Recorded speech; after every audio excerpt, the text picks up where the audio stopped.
vu quelques-unes qui étaient peut-être désherbées. Vous avez vu de la végétation jaune sous les pieds. Donc la manière de travailler en bio, c'est pas ne rien faire, contrairement à ce qu'on croit des fois. On est quand même obligé de combattre les maladies de champignons, comme le mildiou, l'oïdium. Ce sont des maladies qu'on a ramenées des États-Unis. La vigne européenne n'a pas pu s'habituer en 100 ans ou 150 ans à un nouveau parasite. Il n'y a pas eu de modification naturelle d'une adaptation. Donc pour l'instant, on est encore condamné même en bio, à utiliser des mini-doses de cuivre et du soufre contre l'oïdium. Par contre, tout ce qui est engrais, on laisse tomber tout ce qui vient de la pétrochimie. Les engrais chimiques, les insecticides, les désherbants, tout ça c'est banni en mode de production biologique.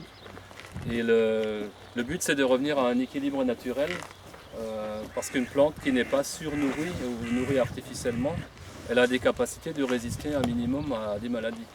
Et c'est vrai parce que j'ai laissé tomber les engrais purement chimiques déjà dans les années 90.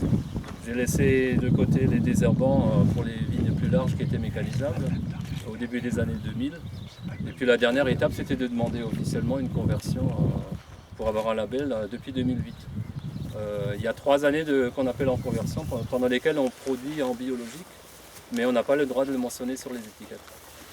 Sauf en conversion à partir de la 2e année, et encore il faut que toutes les vignes soient dans la catégorie. Alors la manière de travailler le sol aussi, l'entretien, c'est ça le plus contraignant, c'est les mauvaises herbes, ou ce qu'on appelle mauvaises herbes. Quand on passe un coup de désherbant sous la ligne des pieds, en mars, on est tranquille jusqu'en juin, juillet, on repasse un deuxième petit coup, et hop, au milieu du rang, c'est facile de faucher l'herbe et de passer un coup de griffe. Le plus difficile, c'est une machine qui travaille le long des ceps, sans arracher le cep, mais sans laisser trop de mauvaises herbes qui grimpent, et la difficulté elle est là.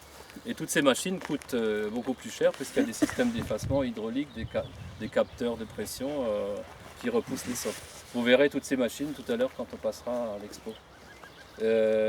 Sinon pour l'entretien, vous voyez qu'il y a une allée de circulation qui est verte, on laisse l'enherbement naturel, on laisse se développer. Et l'autre rang est travaillé, c'est-à-dire griffé, labouré. Quand on laisse de l'herbe dans tous les rangs, il y a trop de concurrence par rapport à la vigne. Ça assèche trop, il n'y a pas assez d'azote disponible et la plante devient chétive. Et même ça va jusqu'au jus de raisin qui ne contient plus assez d'azote pour que les levures puissent fermenter normalement ça. Donc laisser faire n'importe quoi, c'est pas bon non plus. Donc il s'agit de trouver un juste équilibre entre la quantité d'herbe qu'on laisse et puis le travail du sol. Cette allée, elle est super large parce qu'en fait on a sacrifié un rang de vigne. On en a arraché un rang pour pouvoir circuler avec les machines justement qui permettent de faucher l'herbe sous les pieds sans utiliser de désherbant. Toutes ces machines, c'est des machines plus récentes adaptées au